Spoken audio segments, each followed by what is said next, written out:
നമസ്കാരം, എല്ലാവർക്കും റീഷാർട്ട് പി സിയുടെ മറ്റൊരു ക്ലാസ്സിലേക്ക് സ്വാഗതം. ഇന്ന് നമ്മൾ ഇന്ത്യൻ ഹിസ്റ്ററിയിലെ വളരെ ബേസിക് ആയിട്ടുള്ള ഒരു കാര്യമാണ് ഡിസ്കസ് ചെയ്യുന്നത്. ഇന്ത്യയിലെ ആദ്യത്തെ അവസാനത്തെയൊക്കെ ഗവർണർമാരും അതുപോലെ ഗവർണർ ജനറൽമാരും ഒക്കെയാണ് നമ്മൾ ഡിസ്കസ് ചെയ്തു പോകുന്നത്. വളരെ ഇമ്പോർട്ടൻ്റ് ആയിട്ടുള്ള ഒരു ടോപ്പിക്കാണ്. നമുക്ക് പലർക്കും അറിയുന്നതും പഠിച്ച കാര്യവും തന്നെയായിരിക്കും, എങ്കിലും ഒന്നുകൂടി റിവൈസ് ചെയ്ത് പോയിക്കൊള്ളുക. നമ്മുടെ ഓർമ്മ ഒന്നുകൂടി പുതുക്കി വെച്ചുകൊള്ളുക. ദെൻ നമുക്ക് ക്ലാസ്സിലോട്ട് കിടക്കാം.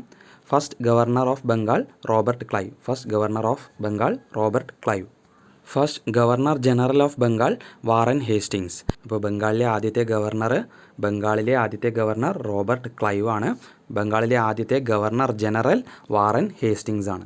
അടുത്ത ചോദ്യം, first governor general of British India. British ഇന്ത്യയിലെ ആദ്യത്തെ ഗവർണർ ജനറൽ വില്യം ബെൻഡിക് ആണ്.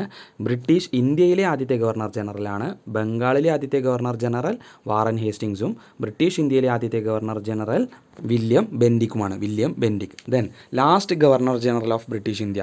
Last governor general of British India Lord Canning. Last governor general Lord Canning. Then British ഇന്ത്യയിലെ ഗവർണർ ജനറൽ മാറിയിട്ട് പിന്നീട് അത് വൈസ്രോയി ആവുകയുണ്ടായി. അങ്ങനെ ഇന്ത്യയിലെ ആദ്യത്തെ first viceroy of British India Lord Canning ആണ്. First viceroy of British India, British ഇന്ത്യയിലെ ആദ്യത്തെ viceroy Lord Canning. Then viceroy മാറിയിട്ട് അത് ഗവർണർ ജനറലും ആയതുകൊണ്ടുണ്ടായി. അപ്പോൾ last viceroy of British India Lord Mountbatten. Last viceroy of British India Lord Mountbatten. Then first governor general of independent India. സ്വതന്ത്ര ഇന്ത്യയിലെ ആദ്യത്തെ governor general Lord Mountbatten. First Indian governor general of independent India. First Indian governor general of independent India. സ്വതന്ത്ര ഇന്ത്യയിലെ ആദ്യത്തെ Indian governor general C Rajagopalachari. Then last governor general of independent India C Rajagopalachari. സ്വതന്ത്ര ഇന്ത്യയിലെ അവസാനത്തെ governor general ഒരു ഇന്ത്യക്കാരനായിട്ടുള്ള ആളാണ് C Rajagopalachari.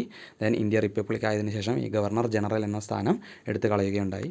അതിനുശേഷം പിന്നെ ഗവർണർ ജനറൽമാർ ഉണ്ടായിട്ടില്ല. അപ്പോൾ സി രാജഗോപാലാചാരിയാണ് ഇൻഡിപെൻഡൻറ്റ് ഇന്ത്യയിലെ അവസാനത്തെ ഗവർണർ ജനറൽ. അപ്പോൾ ഇത്രയാണ് നമ്മുടെ ഇന്നത്തെ ക്ലാസ്സിലുള്ളത്. വളരെ പ്രധാനപ്പെട്ട ഒരു ടോപ്പിക്കാണ്. ക്ലാസ് മുഴുവനായിട്ടും കേൾക്കുക, പഠിച്ചു വയ്ക്കുക. മറ്റൊരു ക്ലാസ്സുമായിട്ട് വീണ്ടും വരാം. Thank you.